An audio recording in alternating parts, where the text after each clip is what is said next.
Welcome back to my channel. दोस्तों आज हम बात करने वाले हैं 2021 रिलीज्ड एक हॉलीवुड साइकोलॉजिकल थ्रिलर के बारे में जिसका नाम है that is perfect little girl. ये कहानी स्टार्ट होती है एक छोटी सी लड़की एला और उसके डैड नोलन के साथ।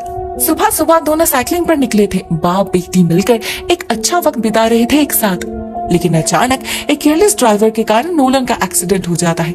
भले ही उसे ज्यादा चोट नहीं लगी थी, बस कुछ स्क्रैचेस आए थे, मगर एला बहुत ज्यादा पैनिक करने लगती है। कुछ ज्यादा ही पागलों की तरह झपट पड़ती है उस ड्राइवर पर। असल में वो अपने डैड को लेकर बहुत पॉसेसिव है। क्यों ना हो, उनके अलावा और उसका है ही कौन। यहाँ पर नोलन की बातों से हमें उसके ट्रैजिक पास्ट के बारे में पता चलता है। एला उसकी अडॉप्टेड चाइल्ड है। बेचारे ने इस छोटी सी उम्र में ही दोनों माँ को खो चुकी है, पहले उसके रियल मॉम को एंड उसके बाद नोलन के पत्नी को, जिसे वो कुछ ही दिनों के अंदर अपना चुकी थी। तो अभी बस नोलन ही उसकी दुनिया है। उसे अपने पास रखने के लिए वो कुछ भी कर सकती है, कुछ भी, खुद को हर्ट करने से लेकर दूसरों को हर्ट करने तक। फॉर एग्जाम्पल, जैसे ही नोलन के ऑफिस जाने की बारी आती है, हम देखते हैं एला चाकू से अपना हाथ काट के खून निकाल के जोर जोर से रोने लगती है, ऐसे कितना दर्द हो रहा हो उसे। नोलन जल्दी से उसका फर्स्ट एड कर देता है और उसका सारा दोष जा गिरता है उनके हाउस हेल्प लैरिसा पर, उसके केयरलेसनेस के ऊपर। लैरिसा कुछ नहीं कहती, जबकि वो श्योर थी इसमें उसका दोष नहीं है। एला ने जरूर जानबूझकर कुछ किया है, इससे पहले भी कई बार हो चुका है ऐसा। वो बस समझ नहीं पाती क्यों करती है वो ऐसा, क्या खुशी मिलती है उसे। दूसरी तरफ एला तो बहुत खुश थी, उसे जो चाहिए था वो जो मिल गया। नोलन का अटेंशन और प्रॉमिस कि इस वीकेंड वो लोग कहीं घूमने जाएंगे, वो भी उसके पसंद की जगह पर। एला जल्दी से एक एडवेंचर कैंप ढूंढ निकालती है और नोलन उसमें बुकिंग कर लेता है। हम नोटिस करते हैं एला को दिखावा करने की बहुत बुरी आदत है। वो अपने दोस्त किंसले से इस बारे में शेयर करती है, साथ में कुछ झूठ मूठ की बातें भी, जिससे ये साबित हो सके कि नोलन उससे कितना प्यार करते हैं, कितना वक्त देते हैं उसे। ऊपर से अगले दिन नोलन उसे एक और बड़ी खुशखबरी देते हैं। उनके एड एजेंसी में जो अगला एड शूट होने वाला है, उसमें एक बहुत ही फेमस टीवी एक्ट्रेस को कास्ट किया जा रहा है, जूलियट नाम से, जो एला की फेवरेट है। उसकी शो ट्विस्टेड प्रिटी के एक भी एपिसोड मिस नहीं करते एला। उसका कमरा उसी के पोस्टर से भरा है। तो जब उसे पता चलता है कि वो जूलियट से मिलने जा रही है, सामने से बात कर पाएगी उससे, वो खुशी से उछलने लगती है। साथ में उसे दिखावा करने का एक और मौका भी मिल चुका था, मगर उसने जैसे सोचा था वैसा कुछ नहीं होता। जूलियट उसे बिल्कुल भी भाव नहीं देती। उसी के सामने एक और लड़के के साथ सेल्फी लेती है, मगर उसे ऑटोग्राफ तक नहीं देती। गुस्से में एला का दिमाग खराब हो जाता है। ऊपर से जब वो देखती है उसके डैड भी उसी लड़के को भाव दे रहे हैं, वो और कंट्रोल नहीं कर पाती। उसका ध्यान पाने के लिए, अपने तरफ खींचने के लिए एक लाइट फेंक देती है, लेकिन उस लड़के से पीछा नहीं छूटता उसका। असल में उस लड़के का नाम जेंडर है और वो नोलन की गर्लफ्रेंड सिसिली का बेटा है। नोलन सिसिली को काफी पसंद करता है, अपना फ्यूचर उसी के साथ शेयर करना चाहता है और इसीलिए उसके बेटे से बॉन्डिंग स्ट्रॉन्ग करने की कोशिश कर रहा। एला को इतना सब कुछ कहाँ समझ आता है, उसे तो बस अपनी परी है। उसके दो फेवरेट पर्सन्स, उसके डैड और जूलियट, दोनों ही जेंडर से हंस कर बातें कर रहे थे। ये उसे सहन नहीं होती। ऊपर से जब किंसले उससे फोटो मांगती है, उसे चिढ़ाती है कि वो झूठ कह रहे हैं, वो कभी जूलियट से मिली ही नहीं, वो और ज्यादा गुस्सा हो जाती है और अपना सारा गुस्सा निकालती है अपने ही नेबर के गार्डन को तबाह करके। उसने सुबह घर से निकलते वक्त ही देख लिया था वो नेबर एल्बर्ट कहीं जा रहा है, तो उसे कोई डर नहीं लगता। वो आराम से काफी समय लेकर अपना फ्रस्ट्रेशन निकालती है, फूलों को कुचलती है, मगर इसे पता नहीं था कि एल्बर्ट ने जाने से पहले घर में सीसीटीवी इंस्टॉल करके गया है, वो भी उसी के कारण। एला इससे पहले भी कई बार ऐसा कर चुकी थी, लेकिन नोलन को कंप्लेन करके कोई फायदा नहीं हुआ, क्योंकि उनके पास कोई सबूत नहीं था और एला कभी एडमिट ही नहीं करती थी। झूठ को ऐसे कन्विंसिंगली प्रेजेंट करती थी कि नोलन तो क्या, कोई भी उसके झांसे में फंस जाएगा। मगर इस बार एल्बर्ट के पास सबूत था, तो रात को घर लौटते ही सबसे पहले वो जाते ही नोलन को फुटेज दिखाने, मगर वो घर में थे ही नहीं, थी सिर्फ एला।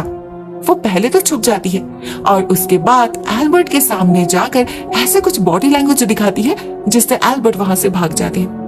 ये सब कुछ उसने अपने फेवरेट शो से सीखा था। इनफैक्ट वो जूलियट को इसीलिए इतना पसंद करती है क्योंकि उसमें उसके कैरेक्टर से वो खुद को बहुत इजीली रिलेट कर पाती है। इनफैक्ट वो उसे कॉपी भी करती है हर एक स्टेप में, ये सोचे समझे बिना ही कि टीवी पर दिखाया गया सब कुछ रियलिटी में पॉसिबल नहीं है। हम देखते हैं वो जूलियट को अपना बेस्ट फ्रेंड मानती है, उसे सोशल मीडिया पर स्टॉक करती है, इवन उसके फोटोज से बातें भी करती है, बिल्कुल किसी साइको की तरह। इसी बातचीत के दौरान हमें उसके पास लाइफ के कुछ ग्लिम्स मिलते हैं। पता चलता है उसकी बायोलॉजिकल मॉम उसका बिल्कुल भी ध्यान नहीं रखती थी, रात रात भर अपने बॉयफ्रेंड के साथ बाहर वक्त बिताती थी। ये पता होने के बावजूद कि एला को अकेले घर रहने में कितना डर लगता है। और एक दिन उसी के सामने उसके बॉयफ्रेंड ने उसके माँ को मार डाला। वो सच में अनाथ हो गई। जिंदगी भर कभी किसी से प्यार नहीं मिला उसे, शायद इसीलिए वो नोलन को खोना नहीं चाहती। On the other hand Nolan भी उससे इक्वली प्यार करते हैं, इतना कि सिसिली के साथ डेट पे जाके भी उसी के बारे में बात कर रहे थे। अपने फ्यूचर प्लानिंग के बारे में भी शेयर करते हैं, उससे परमिशन लेते हैं सिसिली के साथ रिश्ते को आगे बढ़ाने में। एला को सिसिली से कोई प्रॉब्लम नहीं थी जब तक वो उसके और नोलन के बीच ना आए। फॉर नाउ उसका मेन कंसर्न था जेंडर और एल्बर्ट। नोलन और जेंडर की दोस्ती कुछ ज्यादा ही तेजी से ग्रो कर रही थी, जो उसके लिए डेफिनेटली एक बहुत ही बड़ी टेंशन की बात थी। नेक्स्ट डे जब वो और नोलन जेंडर और सिसिली के साथ बास्केटबॉल खेलने जाते हैं, वहां पर भी कुछ ऐसा ही होता है। उसे नोलन और जेंडर को एक साथ देख बहुत जलन हो रही थी। वो समझ चुकी थी जेंडर को हरा पाना उसके लिए तो पॉसिबल नहीं, तो वो ऐसा नाटक करती है ऐसे जेंडर ने उसे हर्ट किया हो, जबकि उसने उसे छुआ तक नहीं था। इससे होता ये कि नोलन जेंडर को छोड़कर उसे संभालने में बिजी हो जाता है और जेंडर को भी उससे माफी मांगना पड़ता है। एला बहुत खुश थी, मगर उसकी एक खुशी ज्यादा देर टिकती नहीं। अगले दिन ऑफिस जाते ही नोलन को पता चलता है उसके पार्टनर गैब्रिएला को कुछ दिनों के लिए अपने माँ के साथ न्यूयॉर्क जाना पड़ेगा, कुछ बहुत अर्जेंट काम पे, वो भी इसी वीकेंड पर। तो जाहिर से ऑफिस में सारा काम नोलन को ही संभालना होगा। कुछ इंपॉर्टेंट मीटिंग से जो पोस्टपोन किया नहीं जा सकता। नोलन बहुत कश्मकश में पड़ जाता है। उसे पता था एला कितने एक्साइटेड है इस ट्रिप को लेकर, लेकिन उसके पास और कोई ऑप्शन भी तो नहीं था। वो कॉल करके बुकिंग्स कैंसिल कर देता है और एला से कहता है कि कोई और ट्रिप प्लान करने के लिए। मगर एला वो इतना आसानी से हार मानने वालों में से नहीं थी। उसे जो चाहिए वो चाहिए, तो वो डिसाइड कर लेती है कि कुछ भी हो जाए वो इस ट्रिप को मिस नहीं करेगी। उसके लिए कुछ भी करने के लिए राजी है वो। कोइंसिडेंटली उस दिन वो नोलन के ऑफिस में थी, तो वो जाती है गैब्रिएल के केबिन में और चुपके से उसके ड्राइविंग लाइसेंस से उसका एड्रेस पता कर लेती है। साथ में गैब्रिएल और उसके माँ का कन्वर्सेशन में ओवरहियर करती है, जिसमें गैब्रिएल की माँ उसे घर लौटते वक्त योगर्ट लाने को बोल रही थी। इसे सुनते ही एला मन ही मन सारा प्लान बना लेती है। उसे याद है उसने एक बार अपने फेवरेट टीवी शो के एक एपिसोड में देखा था जूलियट डिटर्जेंट पॉट्स यूज कर रही है अपने स्टेप मॉम को बीमार करने के लिए। इसका फ्लेवर बिल्कुल किसी कैंडी की तरह है, तो खाने में मिलाने से किसी को कुछ पता नहीं चलेगा। ऊपर से उसे ये भी पता चल जाता है कि गैब्रिएल को आज घर लौटने में काफी लेट होगा। एला को इससे अच्छा मौका और नहीं मिल सकता था, तो वो उसी दिन दुकान जाती है कुछ पॉट्स चोरी करने के लिए। करती भी है, मगर वहां पर एक छोटी सी प्रॉब्लम हो जाती है। उसे एल्बर्ट देख लेता है। उसे तो पहले से इस लड़की पर शक था। उसने नोलन को कई बार वार्न भी किया था कि इस लड़की में कुछ गड़बड़ है, उसके हरकतें ठीक नहीं है। और इस बार उसे पॉकेट में कुछ छुपाते देख एल्बर्ट उसका पीछा करती है। उसे डराते भी है, मगर एला अपना मुंह नहीं खोलती। फाइनली वो ये कहकर निकल जाते हैं कि वो नोलन से बात करेंगे। इससे एला थोड़ी सी डर जाती है। नोलन को कुछ पता चलना नहीं चाहिए, तो वो लौटते वक्त फिर से एक बार एल्बर्ट के घर जाती है, पीछे के रास्ते छुपके से। एल्बर्ट तब लैडर पे चढ़ के कुछ काम कर रहे थे, वल्नरेबल थे, तो उसी का फायदा उठाती है एला और उसे धक्का देकर फेंक देती है। एल्बर्ट के माथे पर गहरी चोट पहुंचती है, जिससे वहीं पर उसकी मौत हो जाती है। एला किसी से कुछ नहीं कहती। उसे टेंशन जरूर हो रहा था, मगर वो खुद को संभाल लेती है। ये तो उसे करना ही था। जूलियट भी जरूर यही करती। अभी उसे अपने नेक्स्ट मिशन पे फोकस करना चाहिए, जो है गैब्रिएल के माँ को पॉइजन खिलाना, जिससे वो कहीं ना जा पाए। नोलन ने ऑलरेडी एक और ट्रिप का प्लान शुरू कर दिया था, जो इक्वली एक्साइटिंग होने वाला था, मगर एला फिर भी इसी ट्रिप की जिद लेकर बैठी थी। उसे तो पता भी नहीं था कि सिसिली भी कोशिश कर रही है। उसकी एक दोस्त वहां काम करती है, तो सिसिली ने उससे कहा है टिकट्स के लिए। क्या पता लास्ट मोमेंट पे कुछ मिल जाए। इस सब से बेखबर एला अपने काम में बिजी थी। वो उसी दिन स्कूल के बाद गैब्रिएल के घर जाती है, मगर बहुत मुश्किल से अंदर घुस पाती है। कोई दरवाजा खुला ही नहीं था, सिर्फ एक खिड़की खुली थी। एला उसी से अंदर जाती है और उनके योगर्ट में पॉट्स मिलाकर उसे अच्छे से ब्लेंड करके निकल जाती है। बाहर जाकर तब तक इंतजार करती है, देखती रहती है जब तक गैब्रिएल की माँ उस योगर्ट को खाने ही लेती। फाइनली उसका काम पूरा हो चुका था, तो वह खुशी खुशी घर लौट जाती है और रास्ते पर उसे एल्बर्ट के घर पुलिस दिखती है। उसका एक दोस्त उससे मिलने आया था। उसकी लाश देखकर उसी ने पुलिस में कंप्लेन किया। सभी बहुत शॉक्ड थे, लैरिसा भी, लेकिन एला के चेहरे पर खुशी झलक रही थी क्लियरली।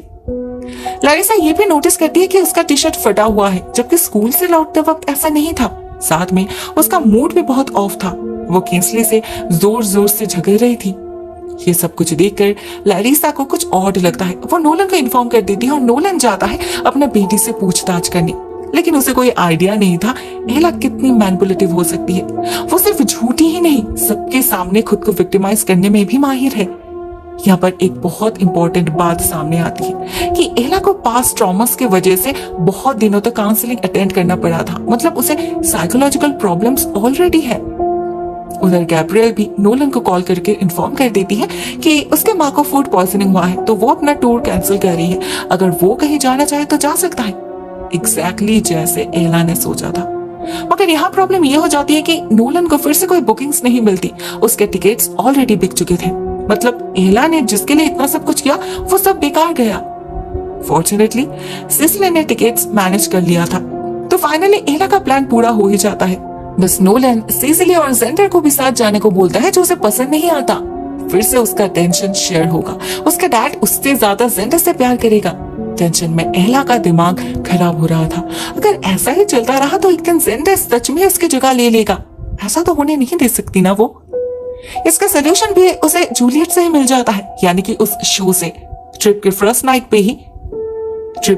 नाइट पे ही जब नोलन और सिसिली बिजी थे, वो छुपके से जेंडर के कमरे में जाकर पिलो से उसे सफोकेट करने की कोशिश करती है। मगर ठीक तभी जेंडर की नींद टूट जाती है और एला को भागना पड़ता है। मगर वो कोशिश करना बंद नहीं करती। अगले दिन माउंटेन बाइकिंग कोर्स पे वो जेंडर का नाम लेवल 5 पे लिख देती है, जो कि सबसे लॉन्गेस्ट एंड टफेस्ट रूट होने वाला था। और साथ में सबके अनजाने में उसके साइकिल का ब्रेक भी खराब कर देती है। सिसिली उसे देखती तो है मगर कोई शक नहीं करती। अपने भोली भाली बातों से एला उसे बहका जो देती है। और इसके बाद जो होना था वही होता है। जेंडर अपने साइकिल को कंट्रोल नहीं कर पाता, गिर जाता है। पैरों में गहरी चोट पहुंचती है बेचारे की। सिसिली उसे लेकर शहर लौट जाती है उसी वक्त, और जाते वक्त उसे दिखती है एला का चेहरा। उसके चेहरे पर वही खुशी। वो इतनी खुशी किस बात की हो रही है, वो भी ऐसे सिचुएशन में। नोलन भी सिसिली के साथ लौटना चाहता था, मगर सिसिली मना कर देती है। उसे सोचने का थोड़ा वक्त चाहिए था। इधर एला तो बहुत खुश हो रही थी। आखिरकार नोलन पूरा समय सिर्फ उसी के साथ बिताएंगे, सिर्फ उसी के साथ खेलेंगे। लेकिन एला समझ नहीं पाती उसके कुछ बिहेवियर्स इतना क्रीपी थे कि लोगों को उसका इंटेंशन क्लियरली पता चल रहा था। नोलन सिसिली से फोन पर बात करे, जेंडर के बारे में पूछताछ करे, ये भी उसे मंजूर नहीं थे। वो बहुत ही ज्यादा रिएक्ट करने लगी थी, जो सिसिली सुन लेती है, और धीरे धीरे उसके मन में शक पैदा होने लगे थे। वो बात करती है लैरिसा से और फिर किंसली से। दोनों से उसे एला के अजीबोगरीब हरकतों के बारे में पता चलता है। किंसली तो उसे डायरेक्टली कह देती है कि एला उस शो को लेकर ऑब्सेस्ड है। उसे जूलियट का कैरेक्टर जस्टिफाइड लगता है, तो वो भी उसी की तरह रिवेंज लेती है। जिसे भी नापसंद करती है उसके साथ कुछ ना कुछ बुरा जरूर होता है। जैसे एल्बर्ट, वो श्योर है उसके मौत के पीछे उसी का हाथ है। और जेंडर को भी वो ज्यादा पसंद नहीं करती, तो उसे भी सावधान रहना चाहिए। सब कुछ सुनकर सिसिली के दिमाग से सारे डाउट्स क्लियर हो जाते हैं। वो एक्शन लेने की डिसाइड करती है, मगर उससे पहले उसे नोलन से बात करनी होगी, तो वो लोग मिलने की प्लान बनाते हैं। उधर किंसली बातों बातों में एला को इन्फॉर्म कर देती है कि सिसिली उससे मिलने गई थी और उसने सब कुछ बता दिया है। अब उसका भांडा फूटने वाला है। इस बार एला सच में डर जाती है, पैनिक करने लगती है और पेट में दर्द होने का बहाना देकर नोलन को अपने पास रखने की कोशिश करती है, जिससे वो सिसिली से मिलने ना जा पाए। मगर इससे कुछ नहीं होता। सिसिली खुद आ जाती है उसके घर और नोलन को सब कुछ बता देती है। पहले तो नोलन यकीन नहीं करता, मगर ठीक तभी एला चाकू लेकर झपट पड़ती है सिसिली पर। पागलों की तरह चिल्लाने लगती है। उसका ऐसा रूप नोलन ने पहले कभी नहीं देखा था। ऐसे पागलपन में तो इंसान कुछ भी कर सकता है। एक तरफ नोलन उसे शांत करने की कोशिश करने लगता है, तो दूसरी तरफ सिसिली पुलिस को कॉल कर देती है। और एला वो बस अपना फोन पकड़ के रोने लगती है। जूलियट को बुलाती है। उसका मेंटल ब्रेकडाउन हो चुका था। वो कहने लगती है कि जूलियट ने उसे ये सब कुछ करने के लिए कहा था। इवन उसी ने कहा था सिसिली को मारने के लिए, तो अभी वो क्यों चुप है। नोलन उसके हरकतों से फाइनली मान लेता है कि एला की दिमागी हालत ठीक नहीं है। उसे इंस्टीट्यूशन में डाल दिया जाता है, जहां उसे प्रॉपर ट्रीटमेंट मिलेगी, इस उम्मीद में कि किसी दिन वो ठीक होकर नॉर्मल लोगों की तरह नॉर्मल सोसाइटी में बिलोंग कर पाएगी। उसका पास्ट ट्रॉमा उसकी लाइफ पे और इफेक्ट नहीं डालेगा, और ना उसे कोई इमेजिनरी फ्रेंड बनाना पड़ेगा। दोस्तों, ये कहानी यहीं पर एंड हो जाती है। मुझे कहानी काफी ठीक ठाक लगी, थ्रिलिंग भी, और एक मैसेज भी देती है ये फिल्म कि टीवी पर दिखा गया सब कुछ हम पर कितना इफेक्ट डाल सकता है, स्पेशली बच्चों पर, ट्रबल्ड वल्नरेबल मेंटेलिटी पर। सबके पास गुड एंड बैड को फिल्टर करने की क्षमता नहीं होती, तो ऐसे में practical knowledge and moral guidance की सबसे ज्यादा जरूरत पड़ती है। रियलिटी दृश्यम तो नहीं होती ना। आज के लिए बस इतना ही दोस्तों। Thank you so much for watching this video. बहुत जल्द मिलते हैं किसी और नए वीडियो के साथ। तब तक के लिए टेक केयर, टाटा।